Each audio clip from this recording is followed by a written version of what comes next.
बरनाधम तेली कुम्हारा स्वपचकरात कोल कलवारा और मेली जिनयु तेहिल दाना और पूजिय विप्रशील गुणहीना शूद्र गुणगन ज्ञान प्रवीणा स्वपच किरात कोल कलवारा, इन सारी जातियों के नाम पर जो बात कही गई है, क्या इन जातियों की भावना कोई भावना नहीं है क्या? भावना केवल 3% लोगों की है। किसने ये विरोध किया कि बड़ जात बतियौला से या छोट जात लतियौला से?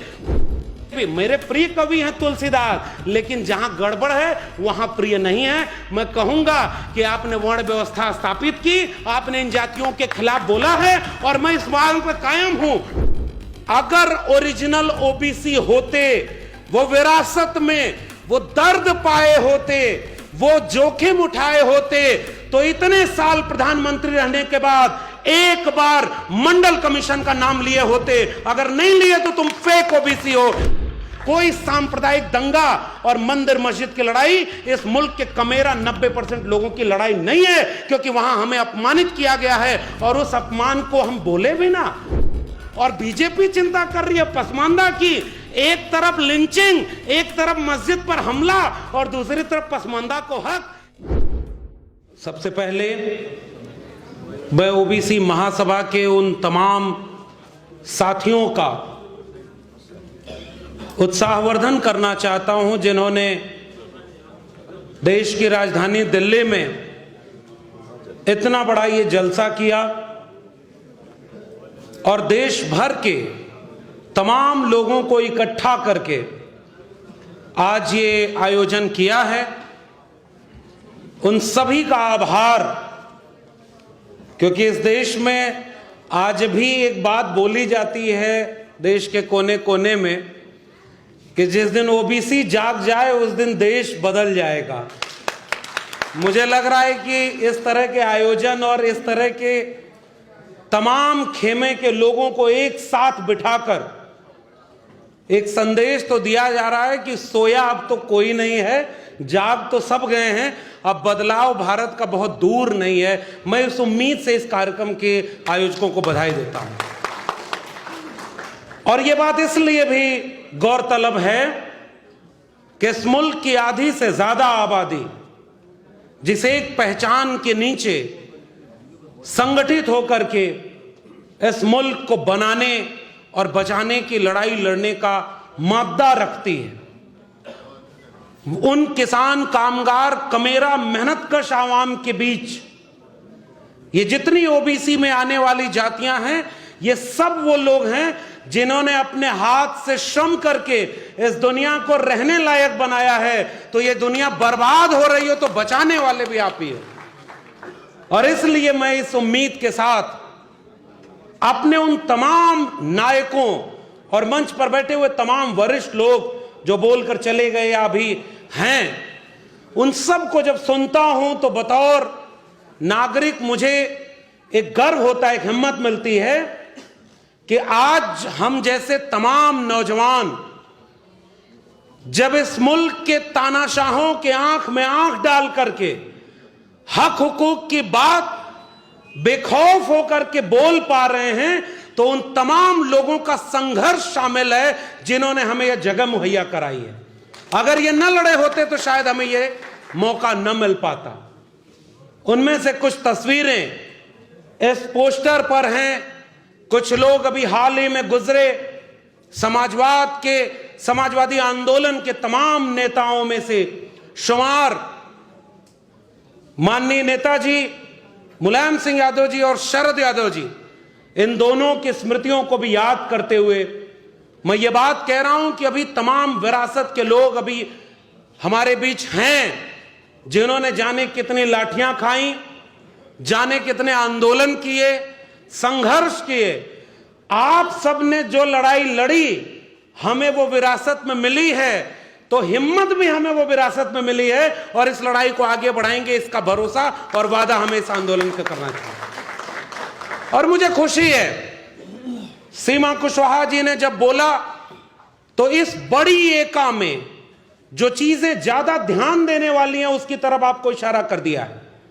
बिना महिलाओं की लड़ाई के हम जब सावित्रीबाई फूले और फातिमा शेख को याद कर रहे हैं, हम महात्मा ज्योतिबा फूले को याद कर रहे हैं, तो मुझे लगता है कि उन्हें याद करने की ईमानदारी भी ये कहती है कि सभागार में महिलाओं की बराबर की संख्या होनी चाहिए, वरना हमें फिर से इस पे होमवर्क करना होगा।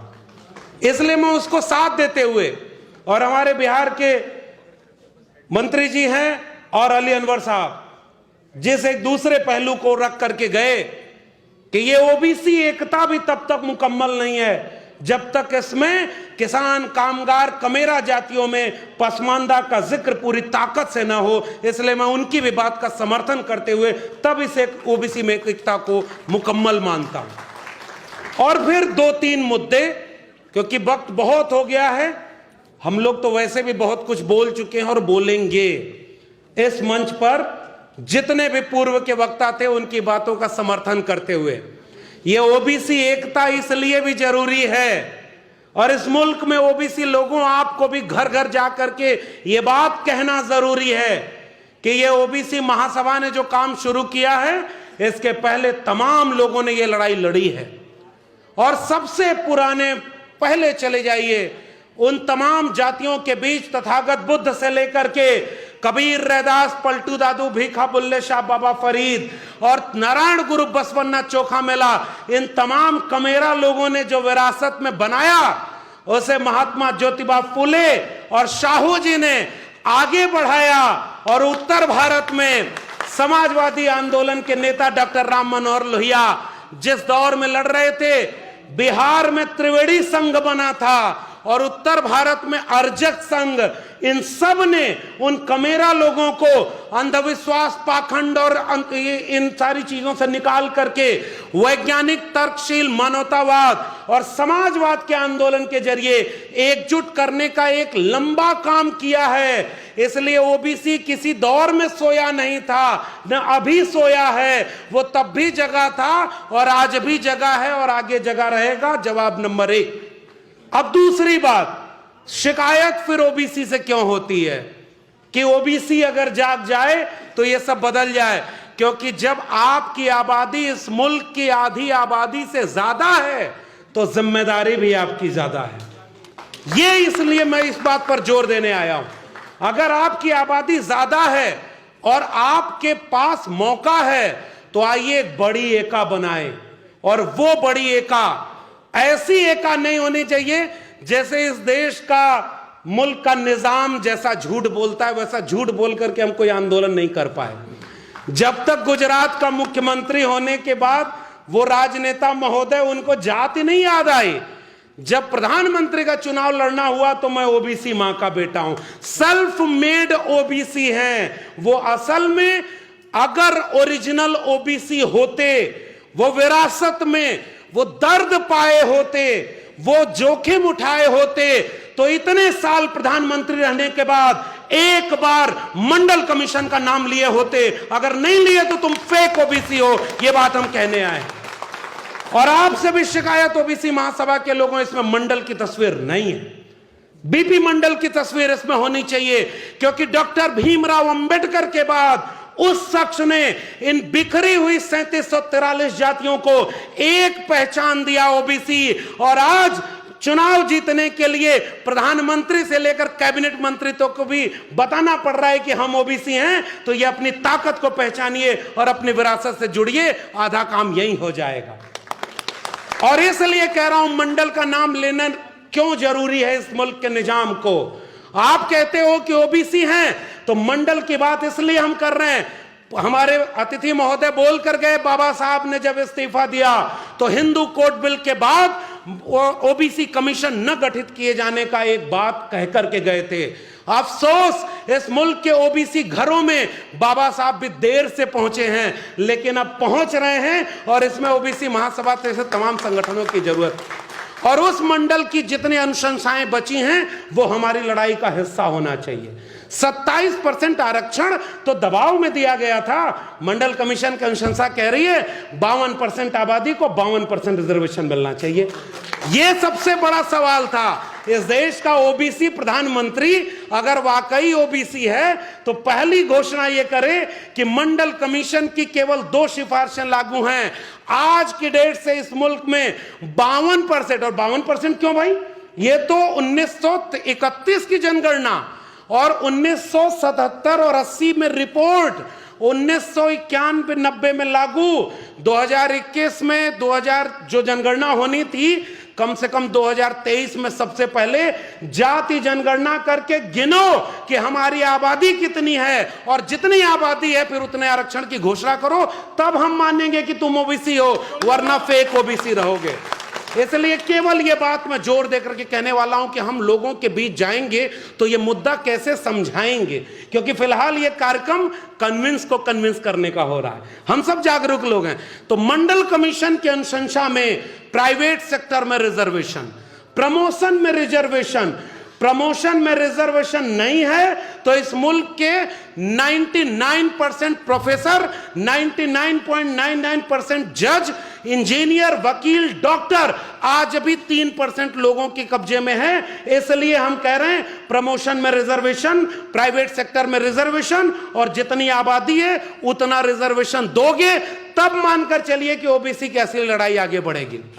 तो जाति जनगणना और मंडल कमीशन की सिफारिश लागू करना। और आखिरी बात, ये कॉलेजियम सिस्टम, जज बने बैठे हैं। मैं एक बात कह रहा हूं, मुझे एक किस्सा याद आ रहा है, 2 मिनट में बात खत्म करूंगा। 1986 का वक्त था, महात्मा ज्योतिबा फुले हंटर कमीशन के सामने वो बात हो रही थी किसानों की दशा क्या है। तो उन्होंने पहली बार ये किया कि किसानों का चोला पहना, एक फटा पुराना कुर्ता, एक बहुत मैला सा कंबल, और ऐसे ही चले गए, गेट से घुसने नहीं दिया। उन्होंने कहा भाई आप कहाँ आ रहे हो? तो उन्होंने कहा कि किसानों का सम्मेलन हो रहा है, हमें किसानों की बात कहनी है।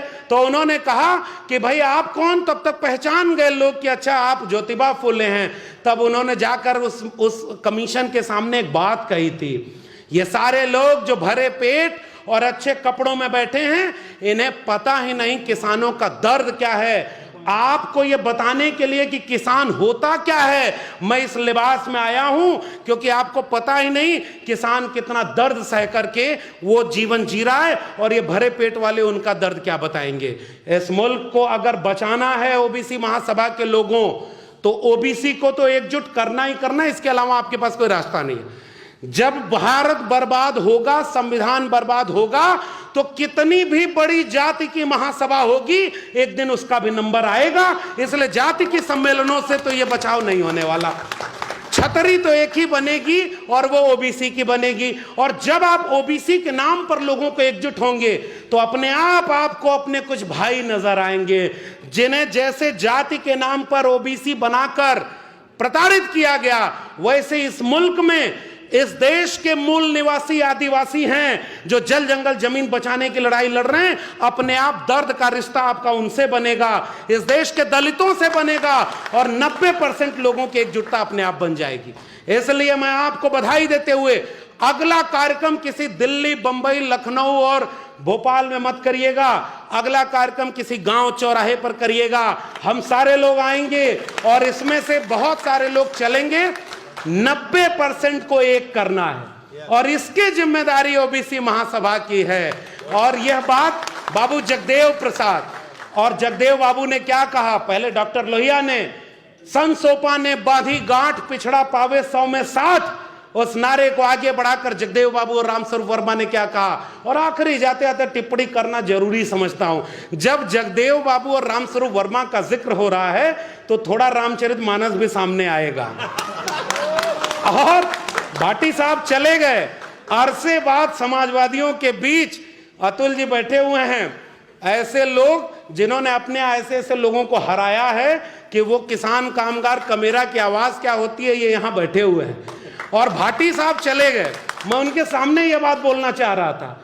वो बात ये है कि एक तरफ लेफ्ट, राइट, सेंटर, सब में एक ही जाति का प्रवक्ता, एक संघ विचारक और एंकर भी उसी जाति का, सब मिलकर के कह रहे हैं इस मुल्क के भावना आहत हो गई, हिंदुओं की भावना आहत हो गई।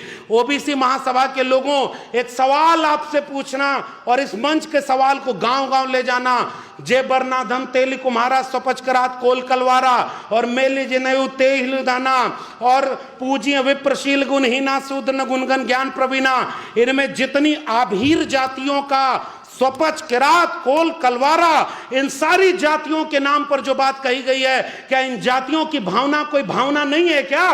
भावना केवल 3% लोगों की है। इसलिए यह बात जाते जाते अपने अपने ओबीसी समाज के लोगों को 2-3 चीज से बचा लीजिएगा। पहला, सांप्रदायिक दंगा। कोई हिंदू मुस्लिम की लड़ाई आपकी लड़ाई नहीं है।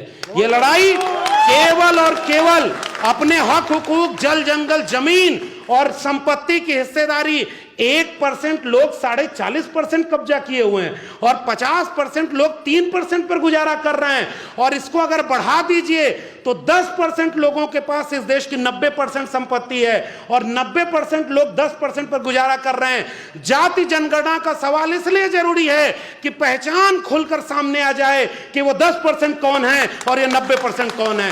इसलिए जाते जाते गुजारिश, कोई सांप्रदायिक दंगा और मंदिर मस्जिद की लड़ाई इस मुल्क के कमेरा 90% लोगों की लड़ाई नहीं है, क्योंकि वहां हमें अपमानित किया गया है और उस अपमान को हम बोले भी ना। हमसे कहा जा रहा है कि भावना आहत कर दिया। भावना कबीर साहब ने आहत की है। काकर पाथर जोर के मस्जिद लई चुनाए, ताचड़ मुल्ला बाग दे क्या बहरा हुआ खुदा है। और पाथर पूजे हर मिले तो मैं पूजूं पहाड़, ताते ये चाकी भली पीस खाए संसार। उन्होंने कम भावना आहत की है क्या? अरे जिस पुरखे का नाम ले रहे हो ओबीसी समाज के लोगों, आपसे केवल एक गुजारिश, जहां जहां आपके घर में धार्मिक ग्रंथ रखे हैं उन सब की बगल में भारत का संविधान और मंडल कमीशन रख दीजिए, आधा काम उसी समय हो जाएगा। मंडल कमीशन और भारत का संविधान अनुच्छेद 51 ये कहता है कि हम भारत के नागरिकों में वैज्ञानिक चेतना का विकास करेंगे। और इस देश के टीवी मीडिया पर बैठकर यहां बोला जा रहा है कि एक बाबा जो किस्मत बता रहा है, वो चमत्कार कर रहा है, पूरे देश को अंधविश्वास में ढकेल रहे हैं।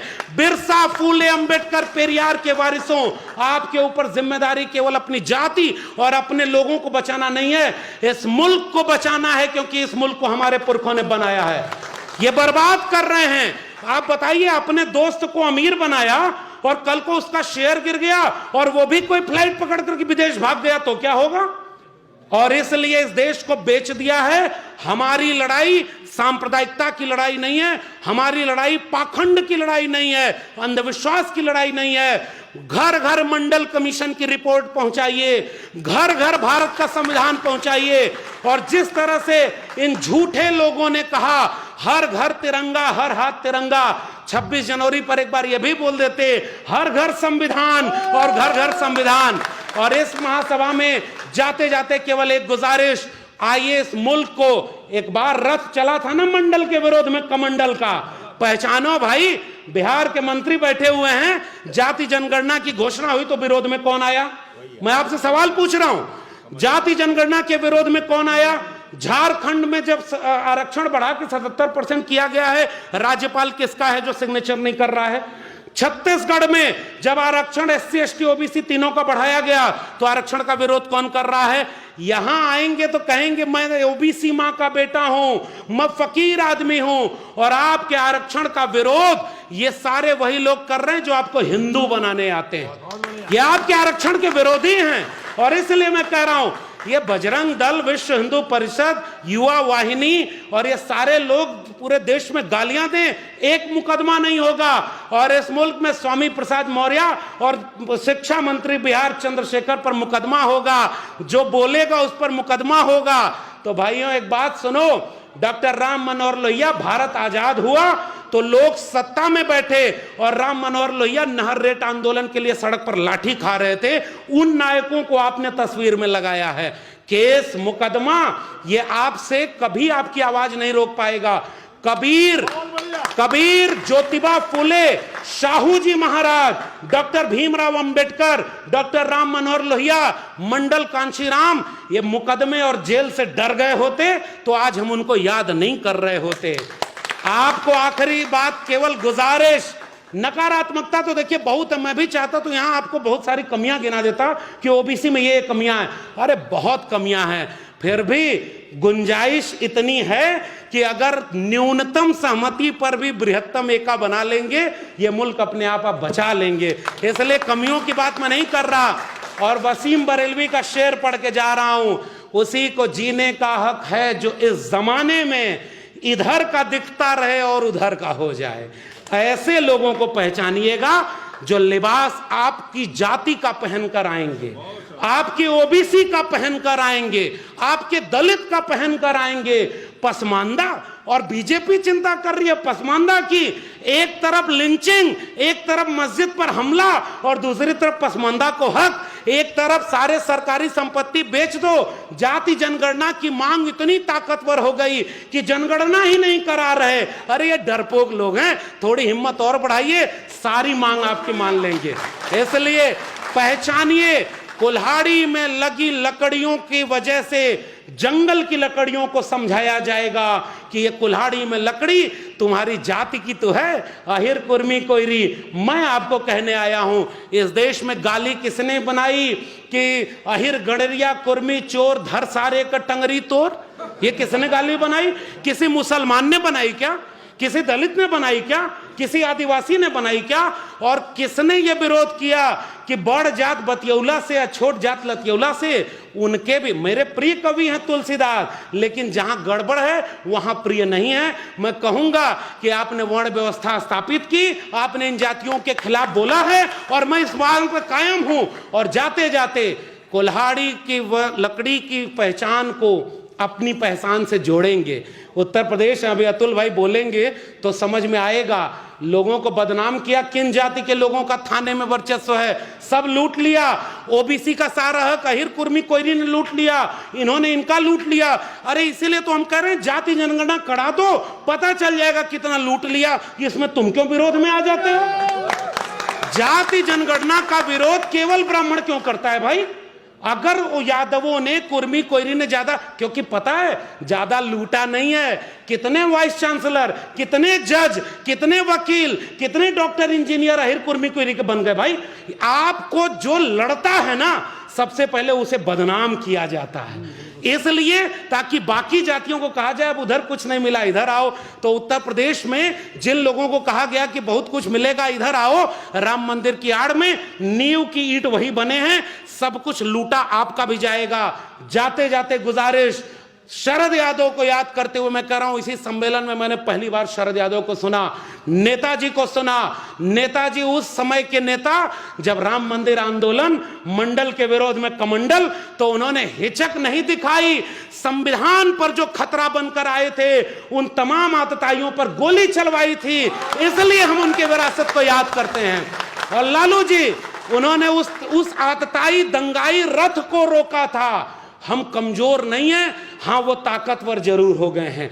आइए मिलकर के सांप्रदायिकता के खिलाफ, और आदिवासी इलाके में जितने लोग हैं, यही आनंद राय जी आए हुए हैं, और मध्य प्रदेश के ओबीसी साथियों, आपको तो अच्छे से पता है वहां कितने ओबीसी पर शोषण हो रहा है, आदिवासी पर शोषण हो रहा है, दलितों पर शोषण हो रहा है। सारा शोषण हम सहें और भावना आहत भी हम ना करें। साहब तैयारी कर लो, अब हम तैयार होकर आए हैं।